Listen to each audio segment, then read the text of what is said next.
독일 속담에 끝이 좋아야 모든 것이 좋다, 이런 말이 있습니다.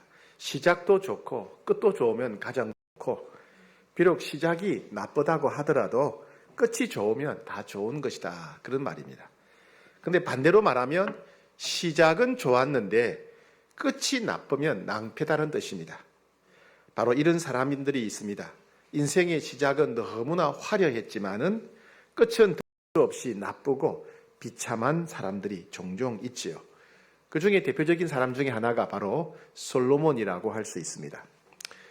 교회 다니지 않는 세상 사람들, 불신자들도 성경에 나와 있는 인물 한두 명 정도는 아는데, 물론 기본적으로 예수님을 다 알겠죠. 그죠? 예수님은 알 거고, 또 하나가 누구냐, 바로 솔로몬일 겁니다. 그죠? 성경을 한 번도 읽어보지 않은 사람들도 솔로몬이라는 이름은 들었을 것입니다. 지혜의 왕. 그죠? 지혜의 왕이기 때문에. 그래서 학원도 솔로몬 학원, 솔로몬 법률 법인, 또 솔로몬 출판사, 솔로몬이 지혜의 왕이기 때문에 그런 것 같습니다. 그러나 성경에서는 솔로몬의 인생을 평가하면서 솔로몬의 인생은 시작은 누구보다도 화려하고 좋았으나 그 인생의 끝은 더할 수 없을 만큼 비참하고 나쁘다. 즉 솔로몬의 인생은 시작은 좋았으나 끝이 비참한 사람이라고 성경에는 기록하고 있습니다. 우리는 지난주에 성경 통독을 통해서 열왕기상, 열왕기하, 역대상을 읽었습니다. 그 열왕기상의 앞부분이 바로 이 솔로몬에 관해서 집중적으로 기록되어 있습니다. 열왕기하 1장, 2장은 솔로몬이 모든 정적들을 제거하고 다윗에 이어서 이스라엘의 왕에 등극했다는 내용입니다. 그리고 열왕기상 3장은 솔로몬이 기브온에서 1000번제를 하나님께 드렸더니 하나님이 기쁘게 받으시고 네 소원이 뭐냐 물으시죠. 그래서 솔로몬은 백성들을 잘 다스릴 수 있는 듣는 귀, 지혜가 있으면 좋겠습니다. 하나님이 그 기도 제목을 아주 기특하게 여기셔서 지혜도 주시고 그가 구하지 않은 부귀와 영화까지 주시겠다 약속하셨습니다. 그리고 열왕기상 6장부터 9장까지는 성전 건축 이야기입니다. 성전 건축을 했는데 황금의 집입니다. 예루살렘 성전은 내부가 전부 다 황금이에요. 인류 역사상 전무후무한 황금으로 지은 집이고 거기서 첫 예배, 헌당 예배를 드렸을 때 하나님께서 불러서 응답하시고 성전에는 여호와의 영광이 가득한, 우리가 가장 흠모하는 이상적인 예배의 모습이 예루살렘 성전에서 펼쳐졌습니다. 이렇게까지 잘 나갔습니다. 그런데 열왕기상 11장에 보면 솔로몬의 인생 후기의 모습이 봅니다. 전반기가 아니고 인생 후반기의 모습을 보니까 인생 후반기는 너무나 심하게 타락한 모습을 보여주고 있다는 겁니다. 우리는 이 열왕기상 11장을 중심으로 솔로몬의 후반기 인생을 함께 살펴보고 또 이를 통해서 우리에게 주시는 하나님의 말씀을 듣고자 합니다. 솔로몬의 인생 후반기가 어땠던가 돌아보니까 제일 먼저는요, 솔로몬이 너무나 성적으로 타락했습니다. 후궁, 부인, 아내가 무려 700명이에요. 700명. 부인이 700명이고 첩이 300명입니다. 300명. 꽤 많지요. 그죠? 좀 많지요. 너무 많지요. 그죠? 그 다음에 두 번째는 예루살렘 안에, 솔로몬이 살고 있는 예루살렘 안에 각종 주변 나라들의 우상들을 다 모아 놓아서 예루살렘은 마치 우상들의 백화점처럼 되어버렸습니다. 그만큼 우상을 숭배하는 나라가 되어버린 거죠. 아스다롯, 그모스, 몰렉, 바알, 온갖 신들이 다 모여 있었습니다. 세 번째는 뭐냐면 솔로몬의 신하요 종이었던 여로보암이 솔로몬을 배신하고 반란을 일으켰습니다. 백성들 중 상당수가 솔로몬을 배신하고 반란을 일으켰습니다. 네 번째는 이스라엘 나라 밖에서 남쪽에서는 독립해서 이스라엘을 공격합니다. 북쪽에서는 수리아라고 나라가 독립해서 이스라엘을 공격합니다. 이건 특별한 경우예요. 왜냐하면 다윗 때는 주변의 모든 나라를 다 정복했어요. 그리고 모든 나라가 이스라엘의 조공을 바쳤습니다. 그만큼 다윗 때는 막강한 나라였습니다. 솔로몬이 통치하면서부터는 남쪽에 있는 에돔이 독립해서 이스라엘을 공격하고 북쪽에는 수리아가 독립해서 이스라엘을 공격하게 됩니다. 나라가 굉장히 위태위태한 상황이 되었다는 이야기죠. 왜 솔로몬의 인생 후기는 이렇게 비참하게 무너졌을까요? 그렇게 멋있게 훌륭하게 인생을 출발했는데 왕이 될 때는 얼마나 멋있었습니까? 그런데 왜 솔로몬의 인생 후반기는 그렇게 비참하게 무너졌을까요? 첫 번째 원인은 성적인 욕망 때문에 그렇습니다. 성적 욕망. 앞에서 말씀드렸다시피 이 솔로몬은 아내가 많았어요. 당시 왕들은 부인을 여러 명 두는 것이 관례였습니다. 왕손을, 후손을 번식시키기 위해서 그렇죠. 우리나라도 조선시대에 왕들은 후궁을 많이 두었죠. 다윗은 부인이 7명이었어요. 아브라함은 부인이 몇 명일까요? 아브라함은 3명, 사라, 그두라 3명이고 모세는 기록된 것은 2명입니다. 십보라와 애굽 여인 2명입니다. 솔로몬은 앞에서 말씀드렸다시피 아내가 부인이 700명이에요. 700명. 예. 그리고 첩이 300명. 이건 뭘 말해줍니까? 어떤 사람들은 이 솔로몬이 정치적인 이유 때문에 이웃 나라와 정략 결혼을 한 것이다 이렇게 말하는 사람들이 있어요. 그렇지 않습니다. 이스라엘 주변에 나라가 한 10개밖에 안 되었어요. 그 당시에. 근데 무슨 부인이 700명이나 되겠습니까? 이집트 왕 바로의 공주는 정략 결혼일 가능성이 많습니다. 나머지 700명이 되는 부인은 대부분 정치적 정략 결혼과 상관없이 오직 솔로몬의 성적 욕망 때문에 솔로몬이 데리고 산 사람들이었어요. 솔로몬은 성적 욕망이 무한히 평생 분출됐던 사람입니다. 아내 10명, 20명으로 만족할 줄 모르고 700명이나 될 만큼 엄청난 정력을 가진 사람이었어요. 그죠? 그것도 부족해서 아내가 700명도 부족해서 오직 성적인 만족을 위해서 첩을 300명이나 따로 더 둘 정도였습니다. 그의 성적 만족을 몰랐고 그칠 줄을 몰랐습니다. 말 그대로 솔로몬은 성중독자였습니다. 솔로몬의 인생 후반기가 그렇게 비참하게 무너진 두 번째 이유는 영적 분별력을 상실했기 때문에 그렇습니다. 영적 분별력을 상실해서 우상 숭배에 빠져버렸습니다. 솔로몬은 성적 타락과 성중독에만 그치는 것이 아니라 자신의 성중독을 만족시켜주는 아내들을 위해서 그 아내들이 숭배하는 우상들을 자유롭게 이스라엘로 들여와서 섬기게 했습니다. 성적 타락이 우상 숭배로 흘러갔다는 이야기죠. 시돈 여자를 아내로 들인 후는 시돈 사람들이 숭배하는 아스타롯을 가지고 옵니다. 모압 여자를 아내로 들인 이후에는 모압 사람들이 숭배하는 그모스 신을 가져옵니다. 암몬 여인을 아내로 들인 뒤에는 암몬 사람들이 섬기는 몰렉이라고 하는 종교를 이스라엘로 가져옵니다. 여자에게 빠지고 여자에게 휘둘린 솔로몬은 여자가 섬겼던 우상들도 섬기게 되었다는 이야기입니다. 특히 자기 자녀를 불에 태우는 종교가 있어요. 몰렉이라고 하는 종교죠. 자기가 소원이 있을 때, 내가 사업에 성공하고 싶을 때, 병이 낫고 싶을 때 내 아들을 불에 태워서 바치는 종교가 이 몰렉 종교입니다. 이 끔찍한 잔인한 이 몰렉 신앙이 이스라엘에 들어온 때가 언제냐? 솔로몬 때부터였어요. 네. 세 번째, 솔로몬의 인생 후반기가 그렇게 비참하게 무너진 세 번째 이유는 뭐냐면 솔로몬의 교만 때문에 그렇습니다. 열왕기상 10장 26절에 보게 되면 솔로몬이 병거와 마병을 모으매 병거가 1400대요 마병이 12,000명이라 병거성에도 두고 예루살렘 왕에게도 두었다. 병거는 전투용 전차를 말합니다. 그게 1400대 마병, 말을 타고 달리는 병사가 12,000명. 오늘처럼 말하면 전차가 1400대, 대포가 12,000대 이렇게 보면 되는 거예요. 엄청난 군비를 확장했습니다. 그리고 그 군비를 통해서 각종 군사 도시를 만들었습니다. 머깃도, 핫솔, 게셀, 첨단 요새입니다. 지금 머깃도에 가보면 솔로몬 시대에 지어놓은 그 요새가 굉장합니다. 규모도 크고 그 당시로는 매우 첨단, 현대화된 무기, 그 다음에 군사 시설을 만들어 놨습니다. 나라 곳곳에 그런 군사 도시를 만들어서 적이 동서남북 사방 어디로도 공격하지 못하는 적을 방어하기 위해서 그렇게 군사 도시를 만들어 놓았던 것입니다.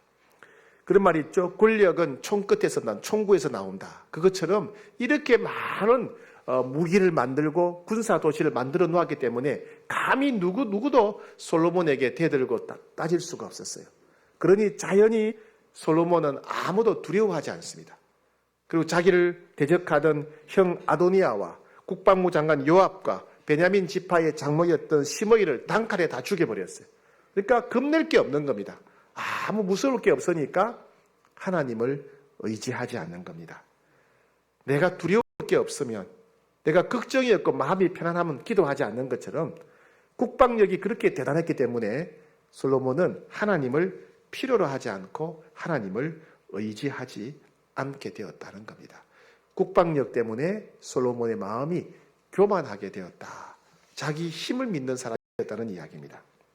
네 번째, 솔로몬의 인생 후반기가 그렇게 비참하게 무너진 네 번째 이유는 뭐냐면 탐욕 때문에 그래요. 탐욕, 욕심. 솔로몬은 엄청난 국가적 공사를 많이 했습니다. 하나님의 성전도 짓고 자기를 위한 왕궁도 짓고 또 부인인 바로 공주를 위한 바로 궁전도 짓고 레바논 궁전도 짓고 오벨도 짓고 다윗 성전, 다윗 궁전 다시 짓고 전국의 주요 군사 도시 다시 짓고 이것을 위해서는 백성들을 다 동원해서 무보수로 노력 봉사를 하게 합니다. 솔로몬은 각종 토목 공사와 건축 공사를 끊임없이 해서 백성들의 노동력을 착취하게 됩니다. 게다가 엄청난 세금을 걷어들였어요. 여러 가지 명목으로 세금을 걷어들입니다. 또 무역 중개료, 통관세, 아프리카에서는 금을 캐오고 원숭이, 공작, 희귀 동물들을 채집했습니다. 그렇게 해서 1년에 들어오는 세금이 얼마냐? 솔로몬이 1년에 받은 세금이요 666달란트. 별거 없죠? 666달란트. 황금인데 이게 오늘날 합도로 환산하면 황금이 2만 톤이에요. 2만 톤. 2만 돈이 아니고 2만 톤. 1톤짜리 트럭에다 황금을 가득 실었는데 황금을 가득 실은 1톤짜리 트럭 2만 대 분량. 2만 대 분량의 황금이 1년 세금이었대요. 세금. 그만큼 엄청난 돈을 벌여들여서 그냥 산더미처럼 황금을 쌓아둔 때가 바로 솔로몬입니다. 이런 국가적 수입이 있음에도 불구하고 이걸 백성들에게 나누고 베풀 줄 모르고 더 세금을 쥐어 짜고 자신을 위해서는 더 돈을 쌓아두는 그런 왕이었습니다. 결국 어떻게 됩니까? 이렇게 노동력을 착취하고 세금을 수탈한 결과 백성들이 등을 돌리죠.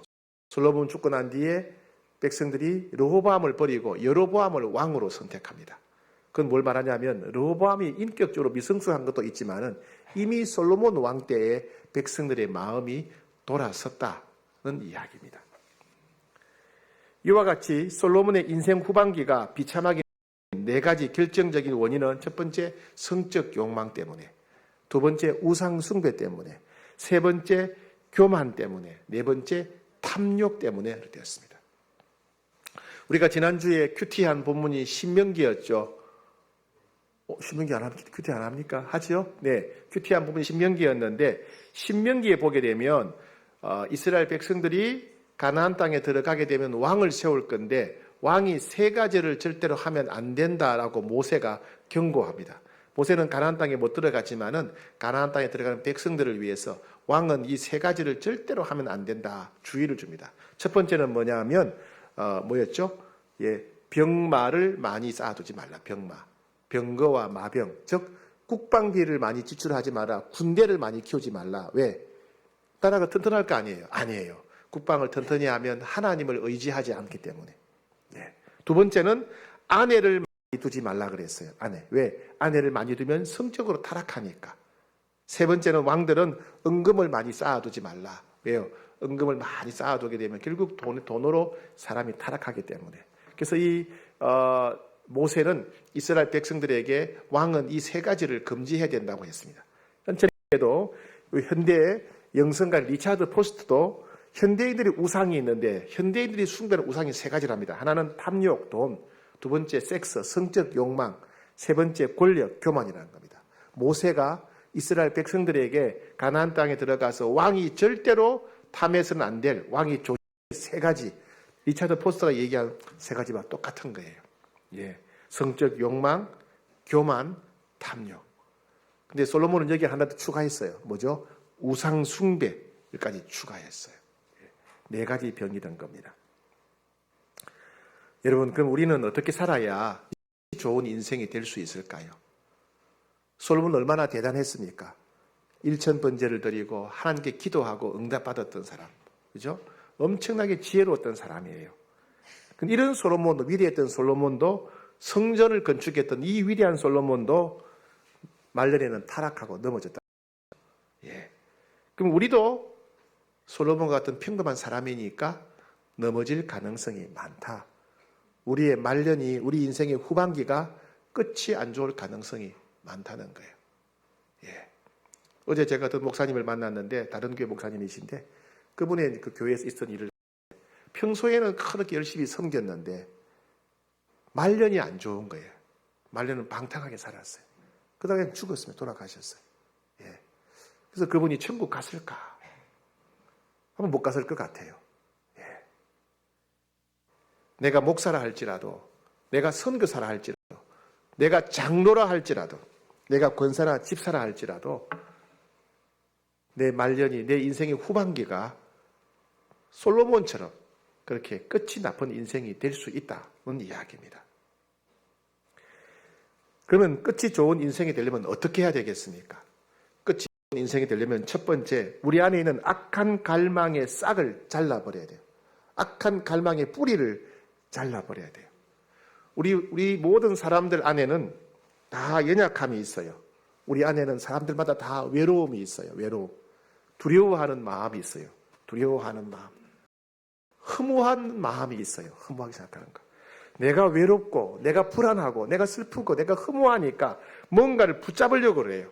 내가 외로우니까 뭔가를 의지할 바를 찾습니다. 내가 두려우니까 나를 보호하는 뭔가를 의지하려고 그래요. 그래서 사람들은 어떻게 합니까? 돈에 집착해요. 돈을 더 많이 가지면 두려움이 해결될 거야.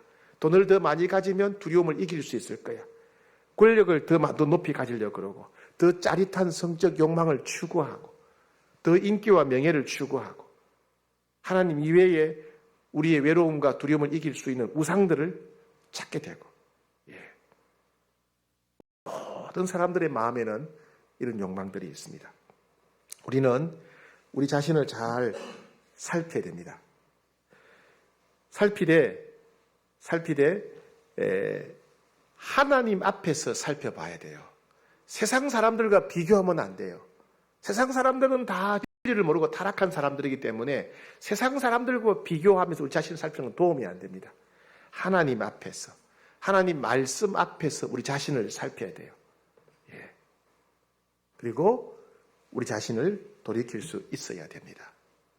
이 솔로몬은 주변의 나라들이 배신했을 때, 에돔과 수리아가 배신하고 여로보암이 자기를 배신하고 반란을 일으켰을 때 분노했는데, 거기에 대해서 자기를 배신한 사람들의 분노할 게 아니라 하나님을 배신한 자기 자신에 대해서 분노하고 슬퍼했어야 했습니다. 그죠?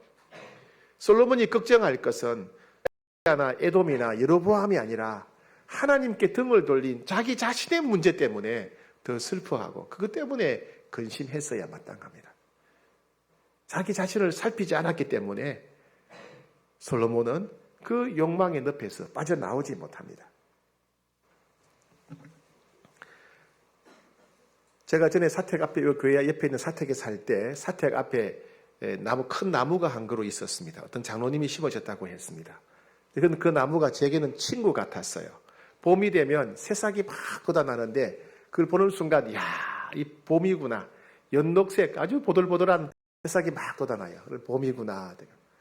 잎이 금방 커집니다. 잎이 굉장히 커지면서 초록색으로 나무에 가득 차요. 그러면 야, 이 여름이구나 느끼고. 가을 되면 그 나뭇잎에 또 알록달록 단풍이 들어요. 그럼 또 가을이구나 느끼게 되고. 겨울 되면 그 잎이 다 떨어지고 앙상한 가지만 남아요. 겨울이구나. 뭐 그러면서 저는 계절을 느끼게 되고 친구같이 생각했어요. 그 오늘 한 집사님이 오셔가지고 톱으로, 도끼로 그 나무의 뿌리를 잘라버리는 거예요.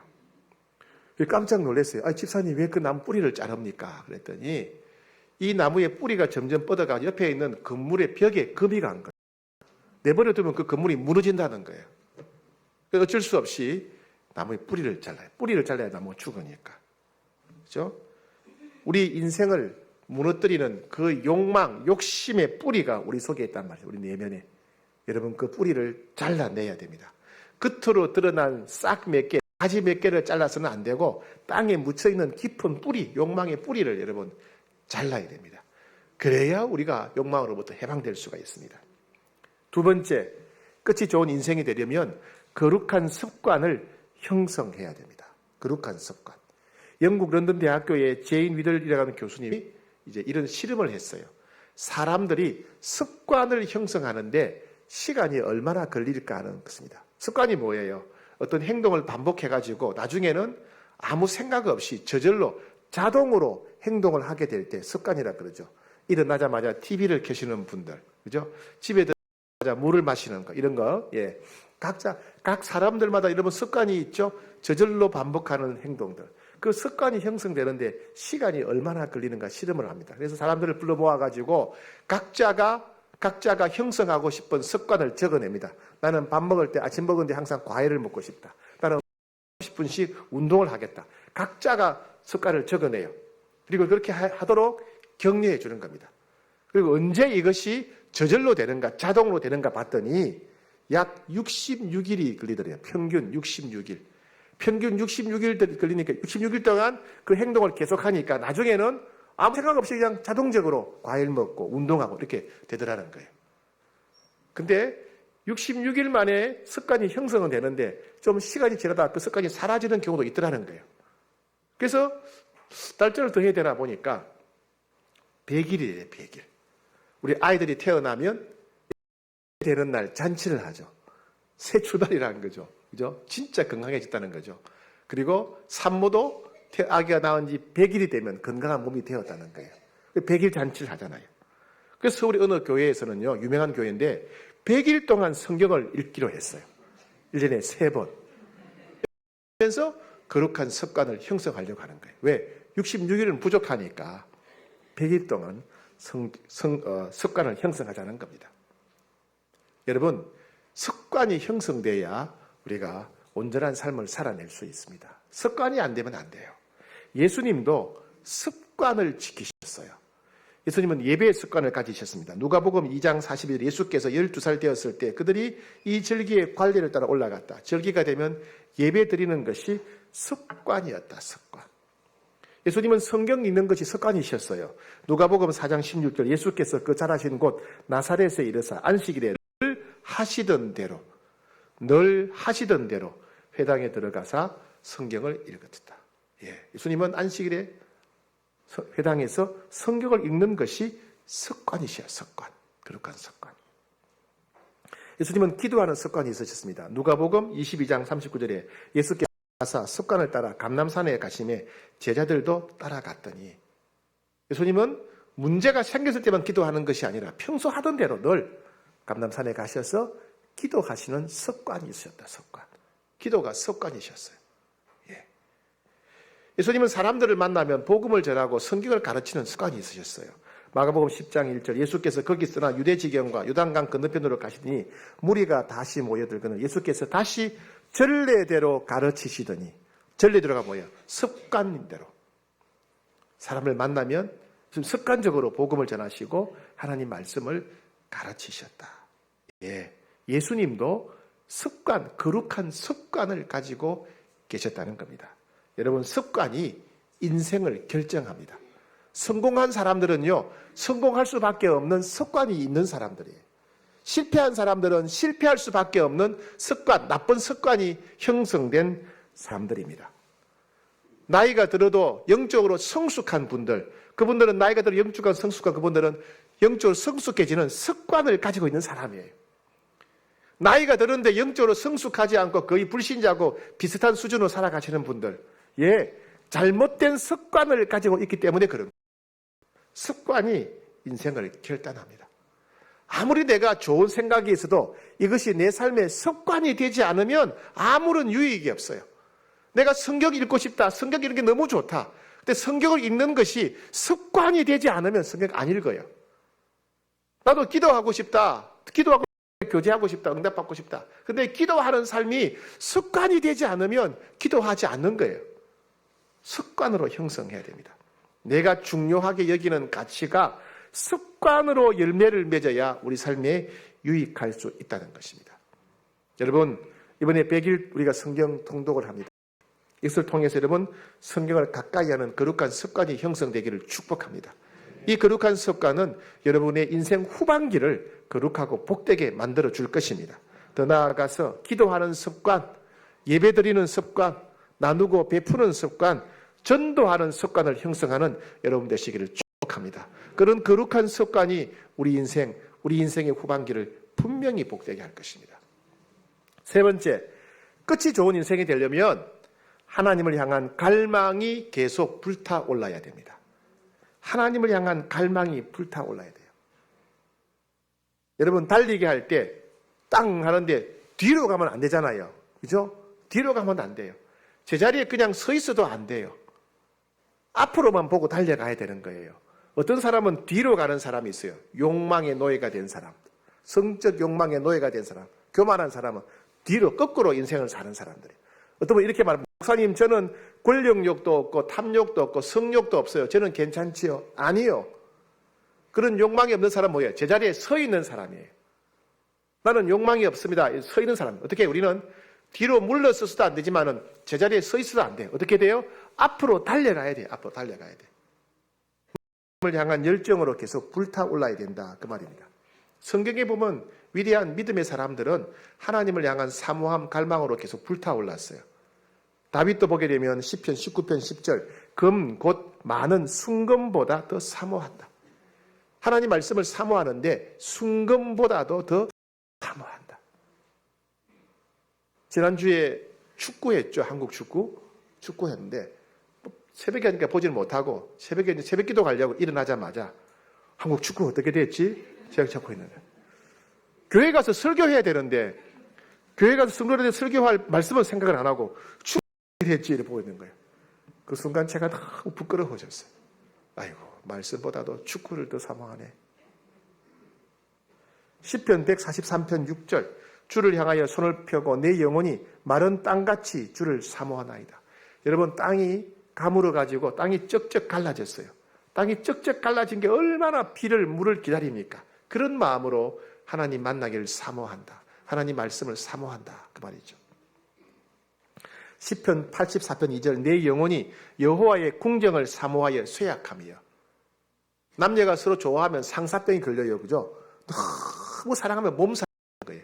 그렇듯이 내가 하나님을 너무 사모해서, 하나님을 너무 사랑해서, 하나님 만난 예배를 너무 사모해서 상사병, 몸살이 날 정도다. 몸살이 날 정도다. 주의 궁정을 사모하여 쇠약합니다. 하나님을 향한 열망으로 계속해서 불타올랐다. 그 말입니다. 놀라운 것은요, 하나님은 그렇게 하나님을 사모하는 자에게 반드시 응답하십니다. 하나님은 그렇게 하나님을 갈망하는 자에게 반드시 응답하십니다.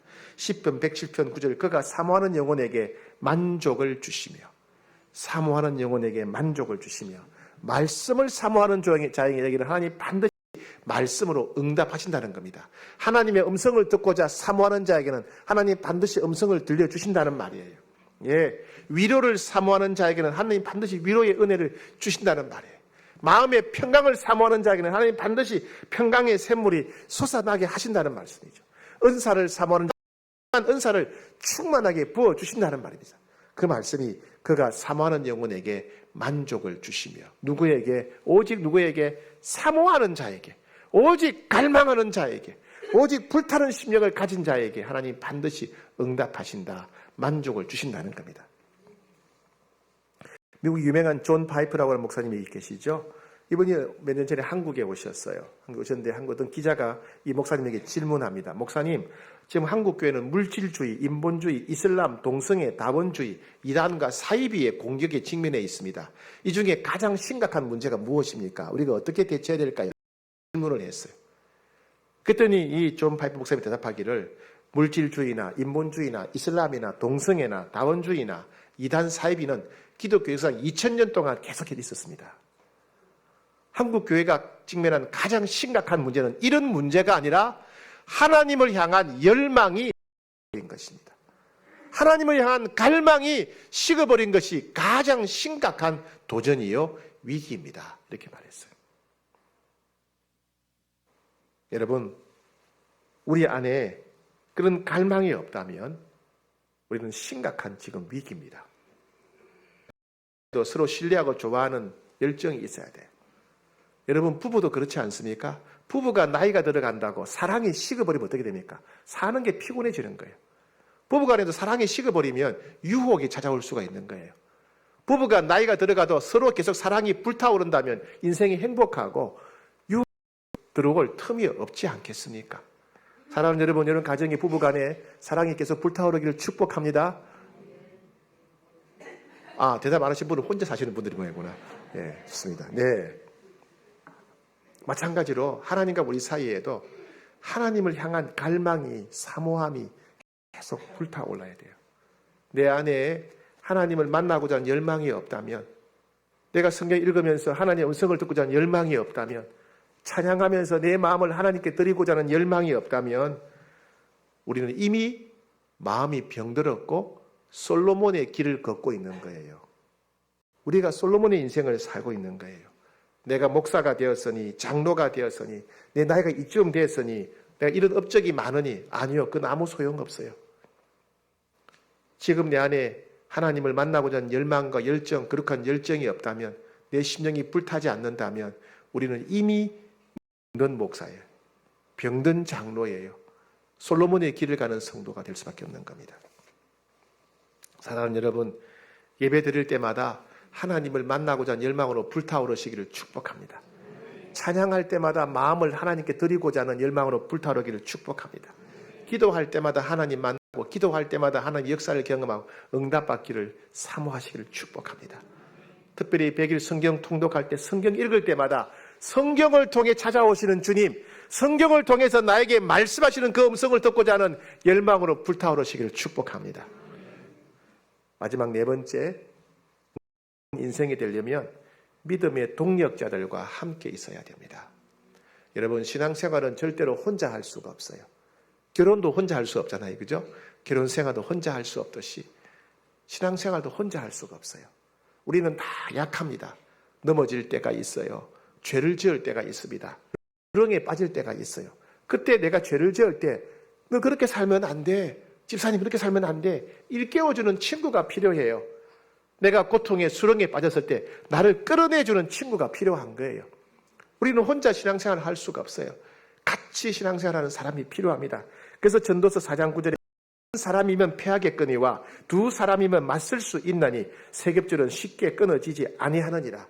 혼자 신앙생활하면 패할 수밖에 없다. 두 사람, 세 사람, 삼겹줄이 있어야 이겨낼 수 있다는 겁니다.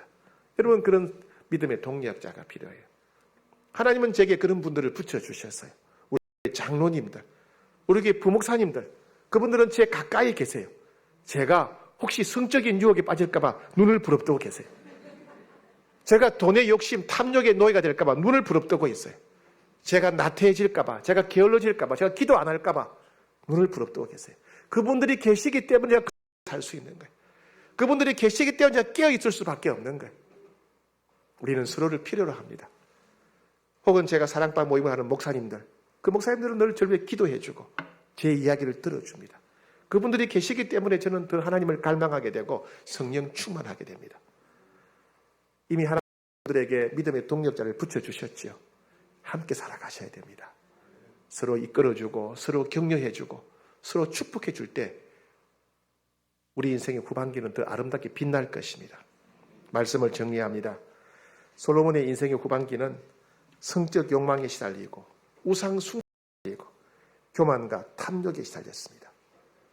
이런 문제는 우리 안에도 여전히 지금도 일어나고 있는 게 문제입니다. 우리는 우리 안에 있는 악한 욕망의 뿌리를 잘라버려야 됩니다. 그리고 거룩한 습관을 형성해야 됩니다. 머릿속에 아는 것, 마음으로 원하는 것이 아니라 삶의 습관이 되어야 됩니다. 그리고 하나님을 향한 갈망이 계속 불타올라야 됩니다. 그리고 믿음의 동력자들과 함께 살아가야 됩니다. 솔로몬과 다르게 인생 역전이 일어나서 인생 후반기가 정말 아름답고 멋지고 복되고 새로운 인생 되시기를 축복합니다.